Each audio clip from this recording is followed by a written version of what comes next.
وعن أبي السمح رضي الله عنه قال النبي صلى الله عليه وسلم: يغسل من بول الجارية ويرش من بول الغلام. أخرجه أبو داود والنسائي وصححه الحاکم. یک طفلی که هنوز به غذاخوری نرسیده، 4 ماه 5 ماه باشه و یک دختر است، یک هم بچه، اگر بول بکنه پیشاب کنه در بغلت نه در آغوش که میگیری، پس در این صورت چی حکم است؟ آیا ششته شود یا نه همو تا آب انداخته شود؟ ابی سمح رضی الله عنه صحابی است، می فرماید که قال النبی، گفت پیامبر صلی الله علیه وسلم: یغسل من بول الجاریه، یغسل ششته می شود.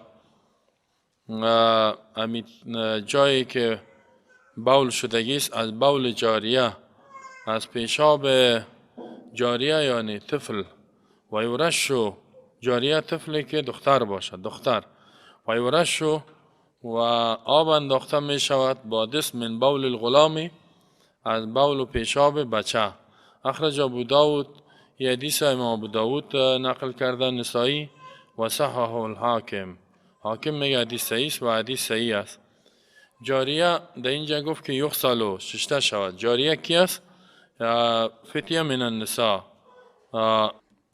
دخترها که در بین زنها دخترها را گفته میشه. هدف اینجا باز صغیره است، همون دخترکی که کوچک است و در زمان شیرخوری می باشه که شیر می نوشه، هنوز به غذا نرسیده. یورشو، پیامبر گفت و یورشو من بول الغلام، یعنی یصب علی الماء بحیث یعم مکان البول، آب انداخته میشه که مکان شامل شود، تو دست انداخته میشه. غلام امو بچه را میگه که طفل باشد و در حالت شیرخوری باشد، هنوز به غذا نرسیده.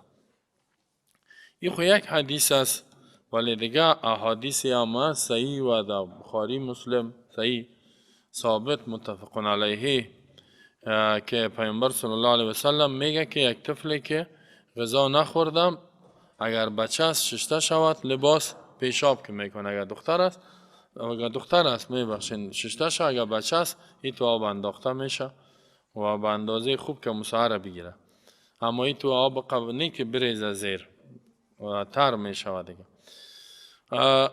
این شواهد حدیث باب دیگه حدیث است. حدیث ام قیس بنت محسن، این میگه که انها اتت بابن الله صغیر لم یاکل طعام الی رسول الله فبال علی ثوبه. ام قیس میگه که ما یک طفل داشتم، کوچک بود، غذا نخورده بود، پیش پیامبر آوردمش، فبال علی ثوبه، به لباسش باول کرد، یعنی او را در بغلش که دادم این باول کرد، پیشاب کرد. فدا بماء، پیامبر صلی الله علیه وسلم میگه طلب کرد آب، فنزحه علیه ولم یغسله، میگه ای را آب پاشاندش، تو انداخت، آب گرفت خوب پاش کرد و لم یغسله، نششتش. این از این فهمیده میشه که شستنش واجب نیست. اگر کسی بشه خیر گپی نیست، اما واجب نیست. و میشه با مول لباسی که پیشاب کرده طفلی که شیرخور است، به غذاخوری نرسیده، بچه باشه، آب پرتی. و حدیث عایشه رضی الله عنها متفق علیه، حدیث امام بخاری مسلم یا متفق علیه، میگه اوتیا رسول الله صلی الله علیه و سلم یحنکه فبال علیه فاتبعه الماء، میگه آورده شد بر رسول الله صلی الله علیه و یک طفلی که یحنکو، تحنیک میکرد. تحنیکی که یک ذره خرما را در دهن میگیری، باز لعاب از او را کم شیرینی شه که در دهنت خوب مالید و نرم شد، با در کام از او میمالی که شیرینی از او در دهنش بره.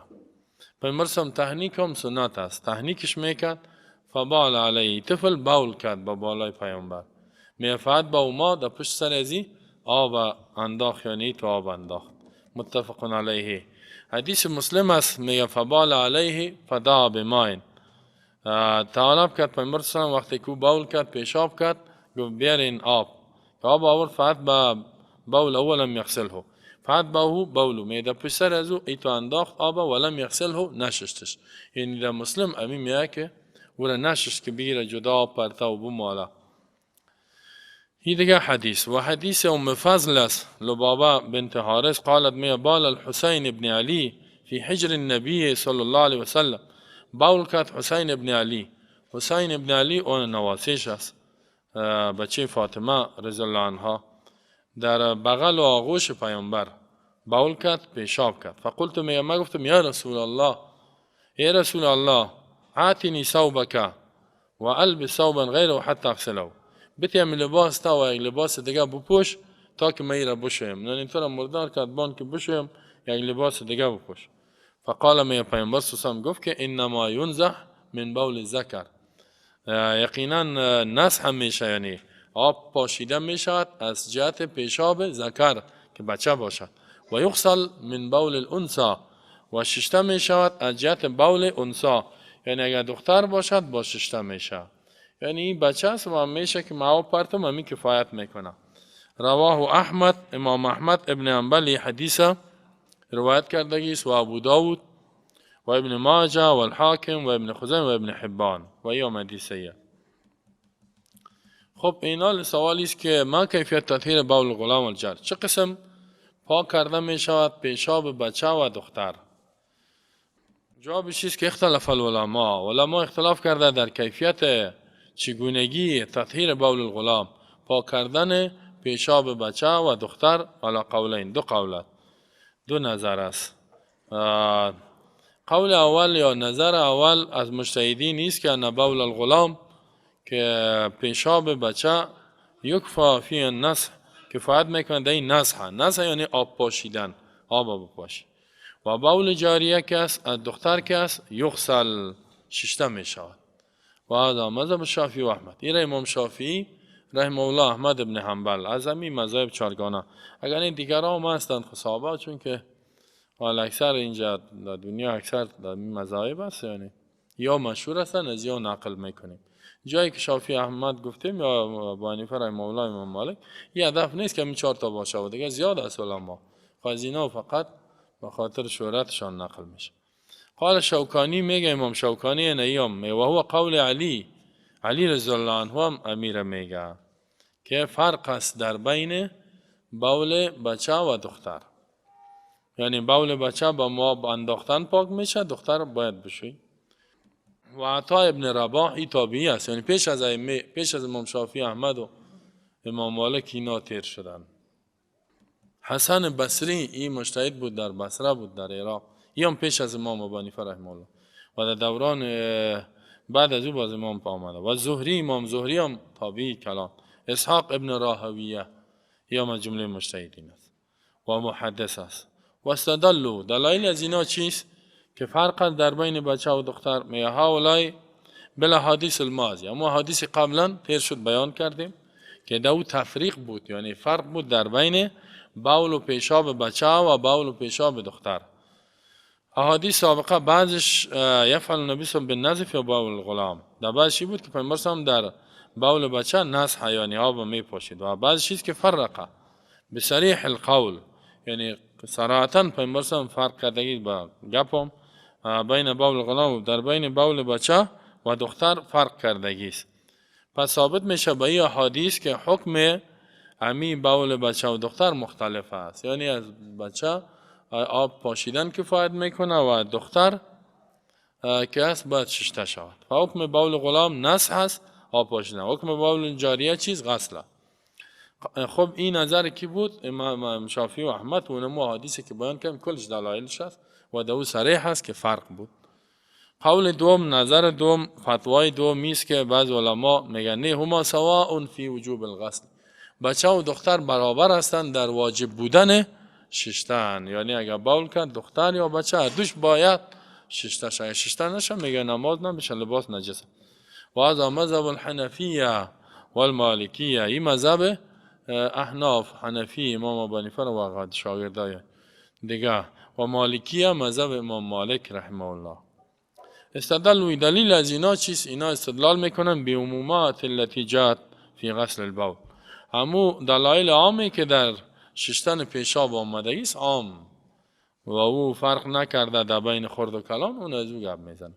مثلا که حدیث عبدالله ابن عباس ما شما قبلا خواندیم که ان النبی صلی الله علیه و مر بقبرین، پیامبر صلی به دو قبر تیر شد، فقال گفت انهما لا يعذبان، یقینا امی دو نفر عذاب داده میشن. و ما یعذبان فی کبیر، عذاب اجت یک گناه کلان نیست، بلکه ای که اما احدهما فکان لا یستنزه من بولی، یکیشی بود که خود نگاه نمیکرد از بول، و نمیگه نیجی فهمیده میشه که او ششته شو خود نگاه کن.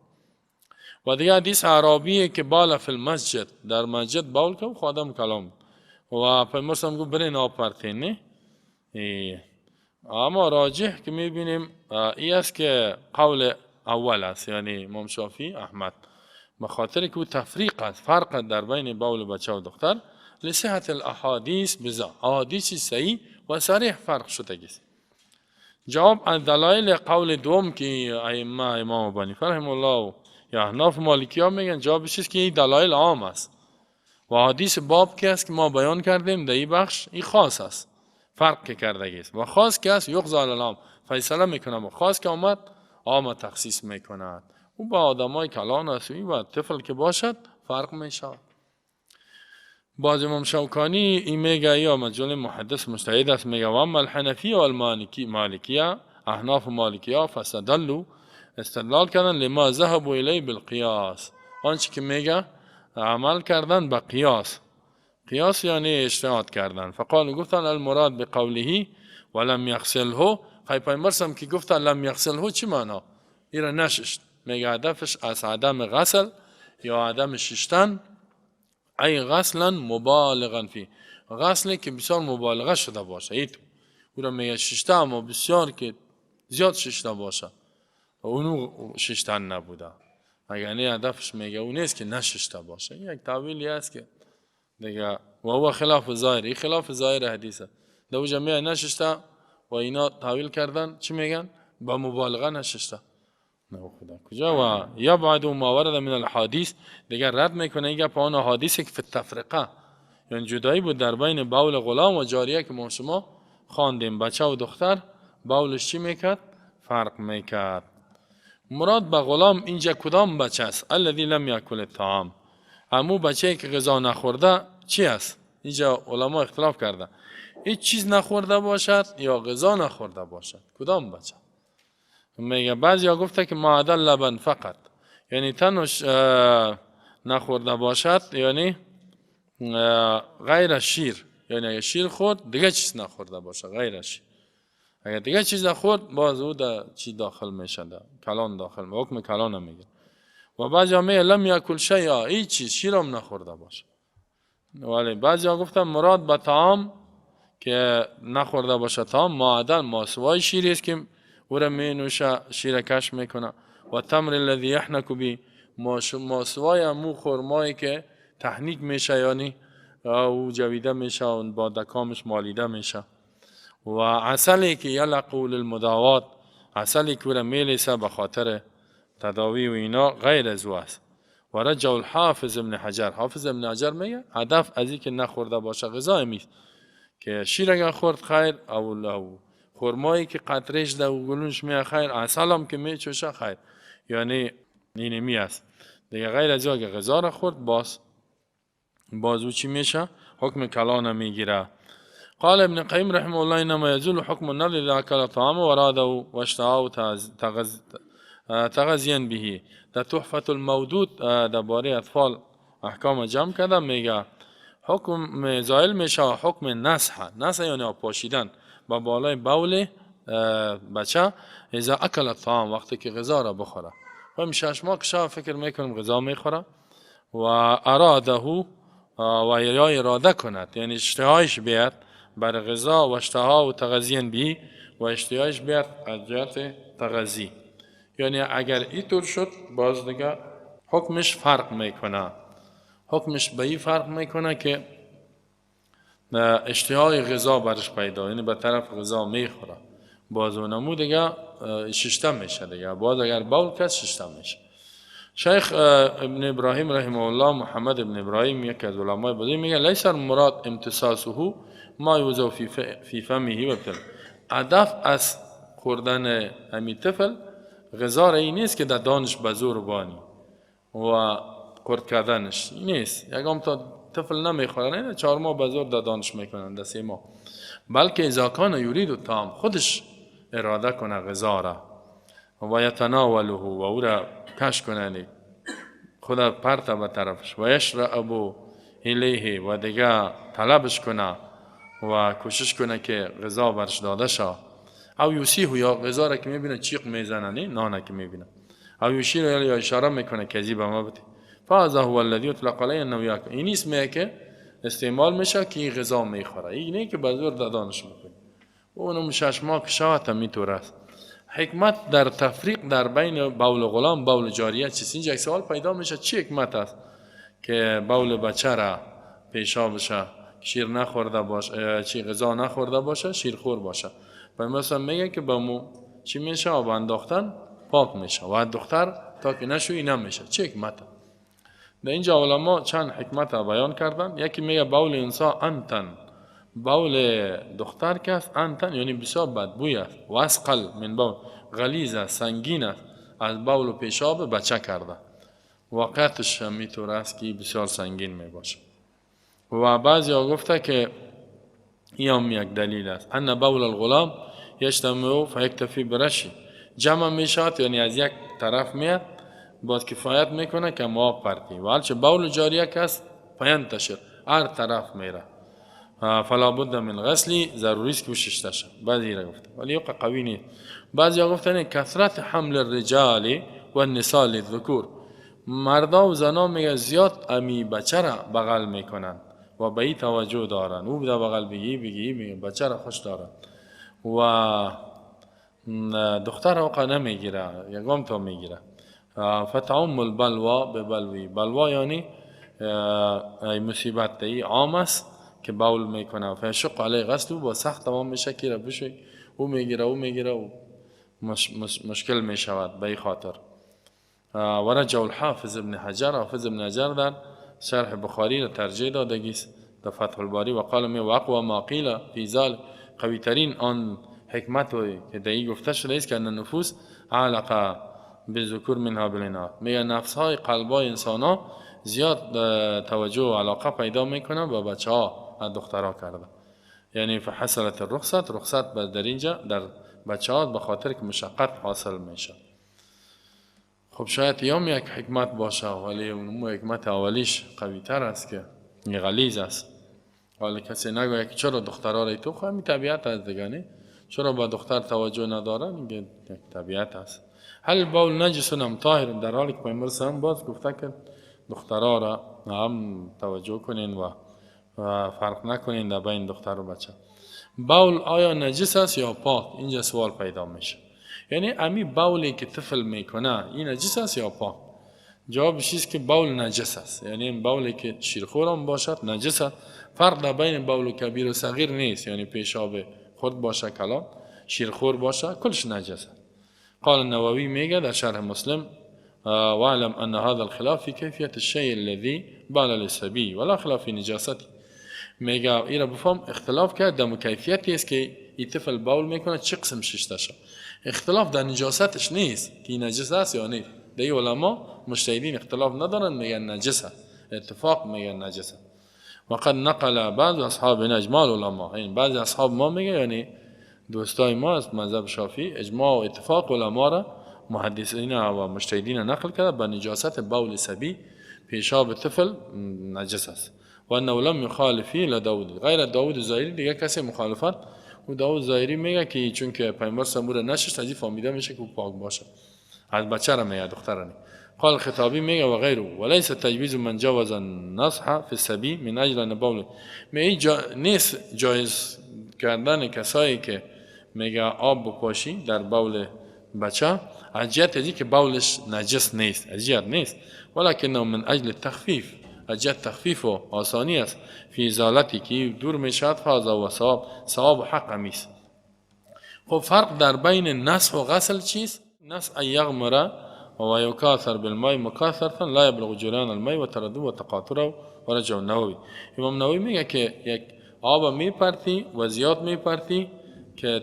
بعدی که آب جاری نشه و قطرهش زیر نمیفته اینطوری که ما یک دفعه خوب میزنی ترشا اما به او اندازه که زیر بفته به او اندازه نیست اما خوب ترش میکنی خوب هوا میپرتی که اما آثار او را باز ختم میکنی هرچی غسل کرد میشویش و خوب چقش میکنی، تاوش میتی، باز کم بیخی قطرهایش زیر میریزه. حکم بول سبی چی است وقتی که خوراک کنه؟ میگه اذا اکل سبی، وقتی که یک طفل بچه یا دختر خوراک میکنه به جهت تغذیه، فإنه یجب الغسل بلا خلاف، غسل بدون اختلاف واجب میشه که ششته شد. این امام نووی گفته و قول بول الغلام، در یه حدیث بول آمده که بول طفل یه حکم است که ششته شد یا غایت بیرون میکنه. اگر غایت مواد غایته شد باز فلا بد من غسلی، اگر طفل مواد غایتی خود سر کسی بکنه باز اونجا واجب است که چی شود؟ ششته شود. خب ما و شما اینجا هم حکم فهمیدیم درباره اطفال، دختر و بچه، و اختلاف در بین ائمه مجتهدین بود، ولی گفتیم که احادیث صریح بود در که فرق است در بین اون طفلی که شیرخور است و بچه است و یا دختر. بچه به مو انداختن کفایت میکنه، دختر ششته شود. وعن اسماء بنت ابي بكر رضي الله عنها ان النبي صلى الله عليه وسلم قال في دم الحيض يصيب الثوب تحته ثم تقرص بالماء ثم تنزهه ثم تصلي فيه، متفق عليه. اسماء بنت ابي بكر، دختر ابو بکر رضی الله عنه خلیفه اول اسلام، این نقل میکند که ان النبی صلی الله علیه وسلم، یقینا نبی الله به بالای رحمت و سلامتی روان کند، قال میفرماید که فرمود پیامبر فی دم الحیض، در خون حیض، خون حیض که زنها مریضی ماهوار دارن خون میبینن، یصیب الثوب، اگر خون حیض به لباس برسه، در تنبان هرچی که باشه چی کار بکنی؟ میگه پیامبر برای از او گفت که تحته یعنی بمالش که آثارش اوس شود، اگر خوش شده بود، ثم تقرصه بالماء، بعد از این چی کو؟ مامون محل خونه بمالش با آب و پرتو، ثم تنزحه، باز بشویش، ثم تصلي فيه، بعد از او دی نماز بخوان، متفق علیه، یعنی امام بخاری مسلم ایرا نقل کردگی است. خب اسماء بنت ابی بکر، حالا یک سوال اینجا است که اگر یک کسی خون حیض در لباسش بیفته، خصوصا خانما خون حیض از اون مکانش لباسش خراب کنه و خون پر بسازه، این چه قسمی پاک میشه؟ پاک شدنش چه قسمه؟ آیا نجس است؟ نه چطوره؟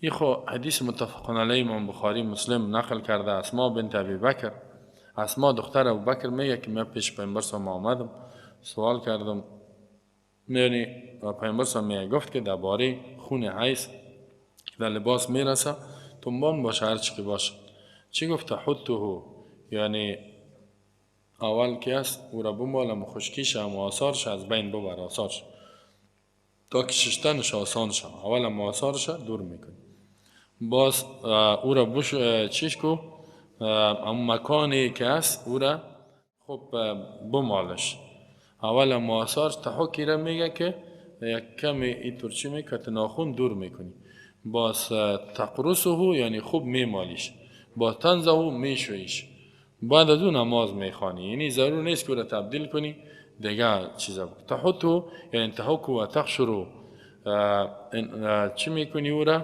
اما آثارش که است که ناخون یا دورش میکنی.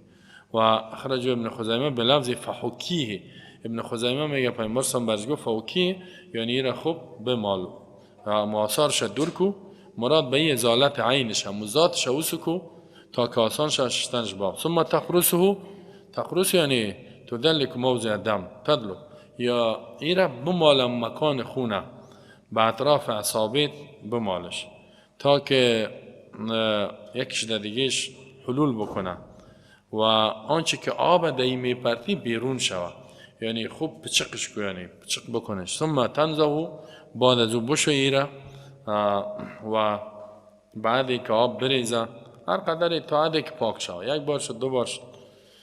امام قرطبی را ترجیح دادگی است که مراد به تنزحه چی هست؟ قبلا خواندیم فرق بین نزع و غسل بود. نزع میگه در اینجا بمونه رش آب پرتو، امام قرطبی میگه، بعضی میگه غسل است یعنی ششتن است، و این را امام خطابی و محدث است و ابن حجر در فتح الباری شرح بخاری گفته که هدف از نزع در اینجا غسل است، ششتن است، به خاطر که در دیگر روایت ها آمده که تغسله، بشش، واقعیتش هم میتوست کسایی که میگن اینجا نسح به معنی ششتن است گپشان قوی است، به خاطر که در دیگر روایت نسح ششتن گفتگی است.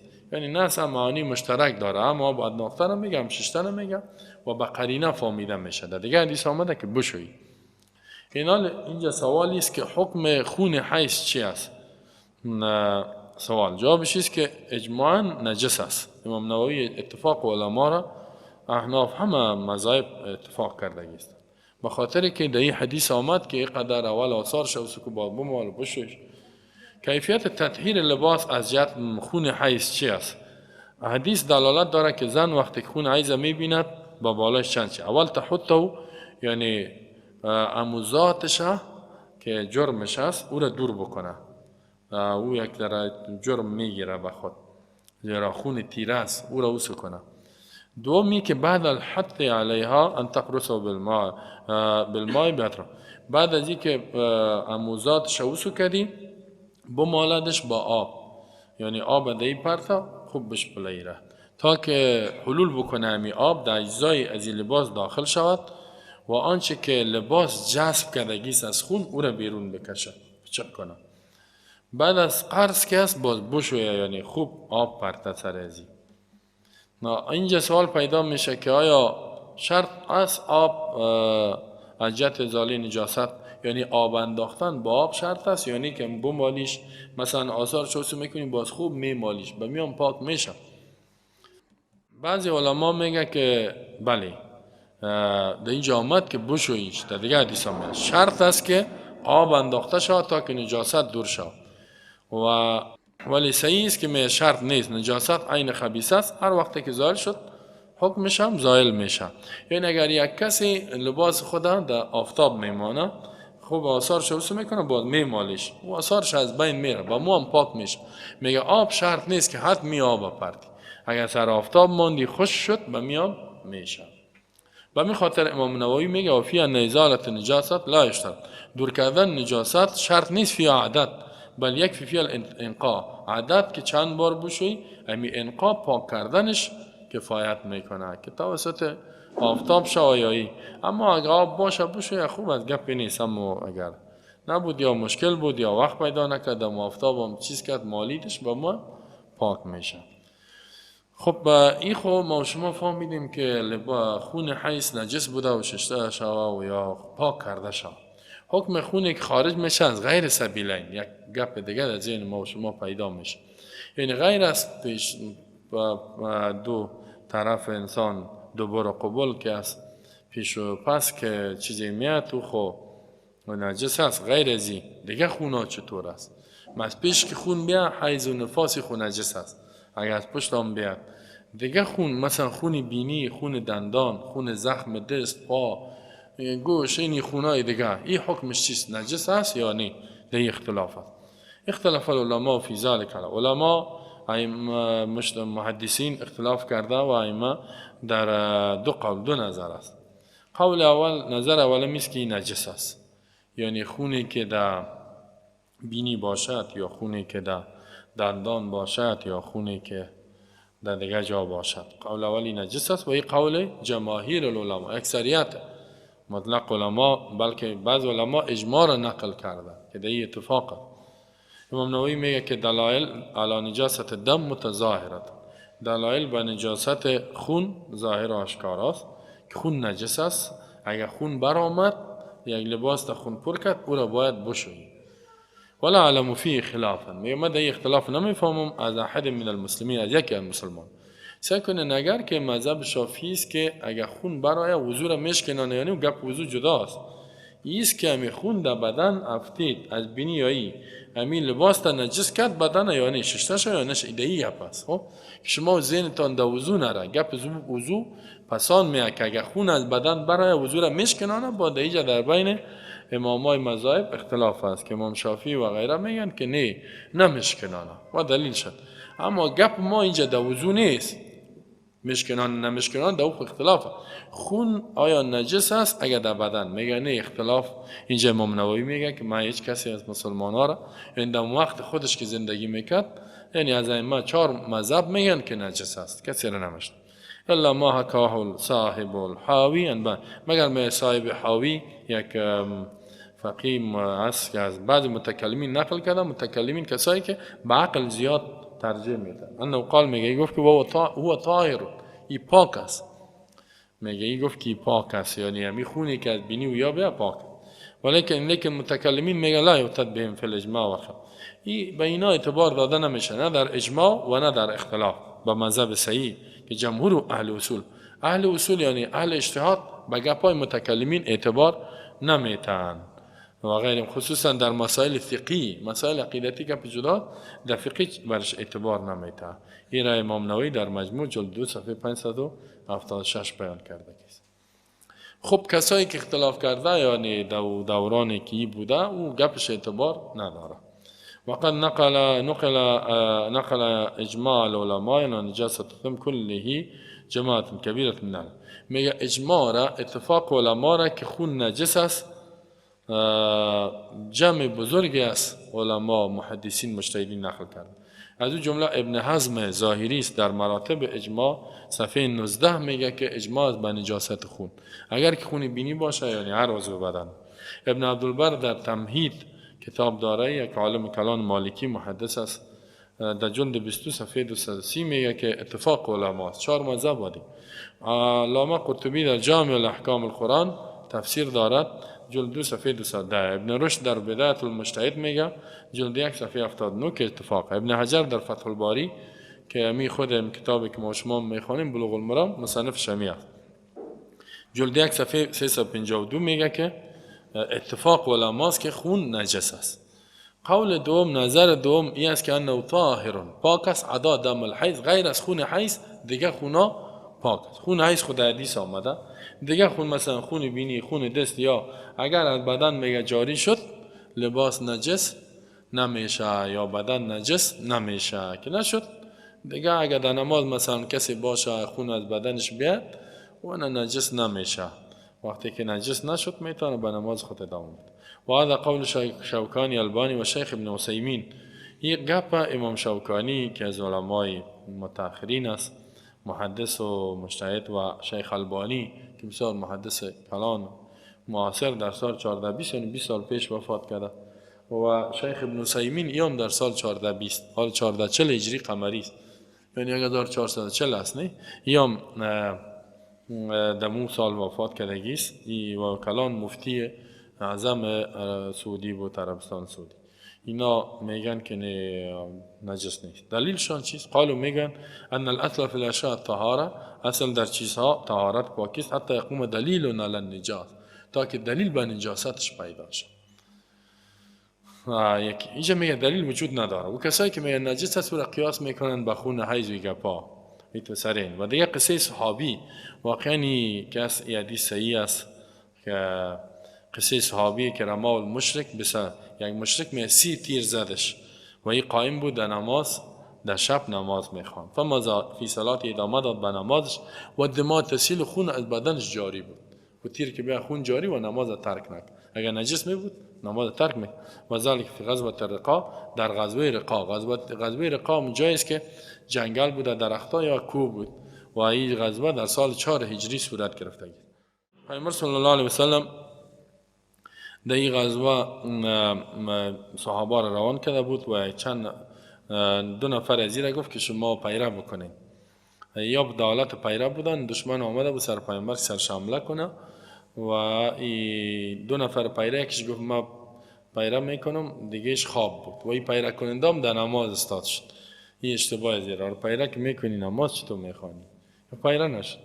او دشمن هم که آمد به قتل پیامبر هم دید که در نماز است و اون نفر دیگهش هم که پیردار است و دم پیشه که یعنی انسانی طرف بیاد پیش ایست مکان ارتش دور بود، دید که یک نفر در نماز دیگهش خواب است، ایره یک تیر کش کرد که میره پیرداره، یعنی دید که نمازگزار پیرداره، یک تیر که زدش این دیگه به نماز خود ادامه داد، یعنی نمازم قطع نکرد. و فهمید که تیر خود درد آمد، خون جاریش. او دید که شور نمیخوره، فکر کرد که ایره چه قسمتی، دیگه تیر زدش. دیگه که زدش بازم نماز خدا ادامه داد، دیگه تیر زدش بازم تا که در سیومش باز چیغ زد، یک ذره آواز خود کشید که دیگه خبر شد. او که خیز دید که سی تیر خورده و گفت چرا ما را خبر نکردی؟ گفت دشمن خود سر از دوید و گریخت پس آمد. بازی را گفت چرا تو نکردی؟ گفت بسیار ما یک سوره را شروع کرده بودم، بسیار لذت دهنده بود، دلم نشد که نماز ما قطع کنم. ما و شما در نماز که استاد میشیم که لذت میگیریم، معنا را نمیفهمیم، ما الحمدلله گفته روان هستیم، مقصد استاد هستیم. یعنی سعی کو که از بدنش خون روان است و نماز ترک نکرده. و دیگه میقال حسن میگه ما زال المسلمون یصلون فی جهاراتهم. حسن بصری میگه همیشه مسلمانان نماز میخواندن در زخم های خود خون جاری میبود. و صلی عمر و جرح یصعب دما. عمر رضی الله عنه را که زخمی کرد میگه نماز ادامه داد در حالی که خونش خیس میزد. از این فهمیده میشه که چیز نبوده، خون نجس نبوده. اگر نجس میبود خود نمازش شد، یا لباسش نجس شد نماز فاسد میشد. نماز ترک نکردگی است و نماز ادامه داده. والله علم دلیل از یام بسیار قوی است دیگه، دلایلشان یعنی صریح هست و حدیث است دیگه. ما چی بگیم دیگه، گپ زدن نمیتونیم دیگه. هر کسی که نظر به این دلایل میتونه که عمل کنه و نظر به او که امام مجتهدین میشه بسیار علما است، میشه به او چیز کنه، عمل کنه. باز یکم تا میگه که به خاطر که از اختلاف برای من بهتر است که بشویم. خب احکام خون ما میگیم که احکام خون چند قسم خون است. خب یکی خونی که خارج میشه از انسان، این اگر از سبیلین باشه، سبیلین پیش و پس انسان، مثل خون حیض فلا خلاف فی نجاستی، در نجاستش اختلاف نیست که نجس است. خون حیض خانم میبینی یا نفاس اینا که بعد از ولادت یا در حالت جریان مریضی ماهوار. چرا؟ دلیلش قول پیامبر صلی الله علیه و سلم بر اسما در خون حیض که به لباس میرسه گفت تحته، یعنی او را بمال ثم چیز کو از ذات شوس کو ثم تقرصه بالماء، باز خوب بمالش ثم تنظف بشویش و دو نماز بخوان. دوم خارج از غیر سبیلین، خونی که از غیر از پیش و پس می باشد، مثل خون چی؟ خون بینی باشه، خون دندان، خون زخمای دست و پا و گوش، اینی چیزا. در این دو قول بود مثل که گفتیم، یعنی ائمه و اکثر مجتهدین گفتن نجس است و دیگرها از جمله علمای معاصر اونا گفتن که نه نجس نیست و دلایل هم بیان کرد. و ما شما از گپ از وایی را فهمیدیم که اگر که ابن عثیمین خودش حنبلی است مثلا، اما در جایی که دلیل باشد او را ترجیح میده، یعنی مقلد محض نیست که هر چیزی که ما مش بگویه او را دلیل هم نداشته باشه اطاعت کنه. او را ما شما فهمیدیم. و سیومی که خونی که خارج میشه از حیوان نجس، از حیوان این چی است؟ این که از نجس است، نجس خو از حیوان، مثلا سگ باشه، خنزیر باشه، این نجس است، خرد کم باشه یا زیاد باشه، به خاطر که ذاتش نجس است خونش هم نجس است. این خو حیوان نجس، خونی که جاری سیومی بود که خونی که بیرون میشه از حیوانی که نجس باشه، مثل چی؟ سگ، خنزیر، او خون نجس است، خودش نجس، خونش هم نجس. اگر در بدنت یک کسی یک سگ ازت مثلا خون از او در جان تو پرید یا خنزیر کشت، بازی را باید چه کنی؟ بشویی، نجس است. چهارم خونی که خارج میشه از حیوان طاهر در حیات خود بعد از مرگ، همون که ذبح میکنی گوسفند یا بز یا شتر، خون خیز میزنی، لباسای تا خون پر میکنه. دم قربانی شما مثلا ما شما دم عید قربان و نمو گپس عید سعید از های قربان میبینیم خون مامو کسی که را میکشه خون پر میشه. این چطوره؟ مثلا مثل شتر باشه، گاو باشه یا فاز این کان مصفوح، اگه جاری بود امی خونی که از گلونش میبرن این خیز میزن. او الذی یسیلو که جاری است فهو نجس، این نجس است، خون جاری. یکم تا خون قربانی که دو میفتم خیر است، این گوشت قربانه چی از حیوان جنتی است، این پاک از غرض نگینه، نجس است. و این کان مما یبقى فی المذبح او یکونه، اگر آنچه که در مذبح باقی مانده، تیره یایی که در گوشت مانده، این پاک است، زیرا او کس تیره است و او پاک است، به خاطر که الله حرام کرده خون مسفوح جاری را، نه خونی که در گوشت است. فما لیس بمسفوح فهو حلال، آنچه که مسفوح نیست یعنی جاری نیست او حلاله. پس ما شما چند قسم خون خواندیم؟ 4 قسم حکمش. یکی که از پیش و پس بود در انسان، مثلا خون دم حیض باشه یا یا نفاس باشه اینا او نجس بود و دلیلش هم گفتیم مگر غیر سبیلین بود اختلاف بود و اگر از حیوان نجس بود نجس است و اگر از حیوان پاک بود و خونش مسفوحش نجس غیر از او نجس نیست.